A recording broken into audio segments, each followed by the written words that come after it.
Gente, ainda que vocês sejam contra o PT, eu gostaria de refletir com vocês sobre os motivos dessa nova PEC. Eu não estou aqui para falar que a PEC é boa ou que a PEC é ruim. Eu estou aqui para falar sobre o que tem por detrás dessa nova PEC, o verdadeiro motivo. A primeira coisa que eu gostaria que vocês refletissem é: para que um presidente precisa criar um projeto de lei para proibir ele próprio de fazer alguma coisa que ele não quer fazer? O que o presidente está fazendo é criar uma emenda constitucional, ele está mudando a Constituição brasileira para não permitir determinados investimentos por 20 anos. Se a intenção dele é realmente diminuir a dívida pública e não gastar, ele não precisa modificar a Constituição brasileira, basta ele não gastar, porque ele já está no poder. Agora eu vou falar uma coisa com vocês que parece que é uma piada, mas essa PEC é uma revogação formal da Lei Áurea. É isso mesmo. O motivo do golpe de Estado era, sem dúvidas, o pré-sal. Mas agora, o pré-sal ainda não é viável para a exploração. O que significa que a mão de obra brasileira ela é muito cara. O Brasil é um país muito social. O Brasil investe em educação, o Brasil investe em saúde. E dessa forma, qualquer multinacional que quiser entrar no Brasil vai ter que, de certa forma, pagar impostos. E esses impostos tornam cara a exploração do petróleo. O que o Brasil está fazendo, na verdade, com essa nova PEC é aprovar uma espécie de escravidão do povo brasileiro. As multinacionais vão poder comprar o petróleo brasileiro e vão ter a certeza que vão ter mão de obra disponível a baixíssimo custo e sem direitos trabalhistas, porque essa PEC em si é só o início de todo um processo de escravização legal do povo brasileiro.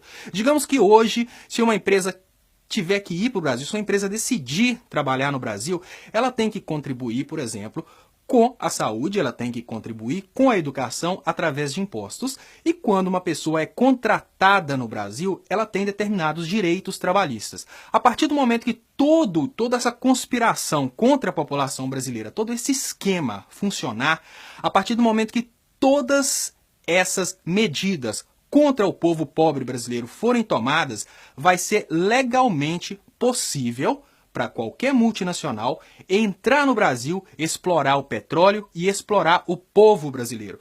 Existe um mito de que as multinacionais vão comprar o pré-sal e pronto. Não adianta uma multinacional comprar um pré-sal. Nenhuma pessoa vai querer sair lá dos Estados Unidos para ir trabalhar no Brasil por mixaria. Eles não querem só o pré-sal. Eles querem o pré-sal e o povo brasileiro como escravo para tirar o pré-sal. E essa PEC, mais as medidas contra os direitos trabalhistas, são que garantem a explorabilidade do pré-sal por um preço baixo. Então, recapitulando, gente, para que vocês entendam por que tanta coisa está acontecendo e eles estão justificando que é para frear a dívida pública. Não é para frear a dívida pública.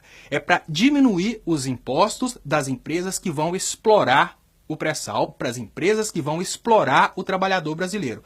Para tornar o trabalhador brasileiro barato a ponto de ficar viável comprar o pré-sal brasileiro, eles estão tirando os direitos dos trabalhadores brasileiros. E quando a gente fala de saúde e educação, congelar por 20 anos os investimentos em saúde e educação, a gente está criando uma viabilidade para as empresas. As empresas pensam assim: eu vou comprar o petróleo no Brasil, não vale a pena, porque o trabalhador brasileiro vale muito.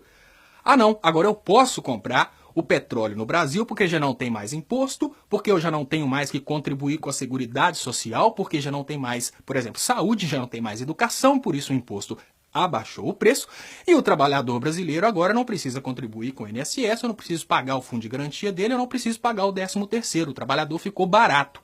Desse modo, eles conseguem realmente vender o petróleo por um pouco mais do nada, embolsar a diferença, e as famílias deles vão ficar ricas para o resto da vida, e a sua família, que provavelmente você que está me escutando é tão pobre quanto eu, a nossa família vai ficar, com o perdão da palavra, na merda. Então, quando você escutar aquela historinha de que isso é para frear a dívida pública, porque a dívida pública está comendo grande parte do PIB, eu vou te perguntar sinceramente, vamos pensar assim, gente, quanto importa se uma pessoa gasta muito, se ela ganha muito? O que os grandes países fazem é, cresceu a dívida pública junto com o crescimento do PIB, é insignificante. Se o tanto que o país tem de dívida cresceu junto com o tanto que ele produz, Isso é insignificante. O que aconteceu nos últimos tempos foi que a mídia promoveu uma grande crise financeira no Brasil para justificar o golpe de Estado e agora vender as riquezas brasileiras. Então a gente está vivendo um momento de crise. Nesse momento de crise, não é a hora de tomar decisão contra a ordem econômica, contra o direito do trabalhador, contra as riquezas que estão debaixo do solo brasileiro e congelar por 20 anos investimento em áreas cruciais como saúde e educação. Eu estou chamando vocês para refletir. Não é sobre PT, não é sobre PSDB, mas é sobre o que você percebe por detrás desse projeto do governo.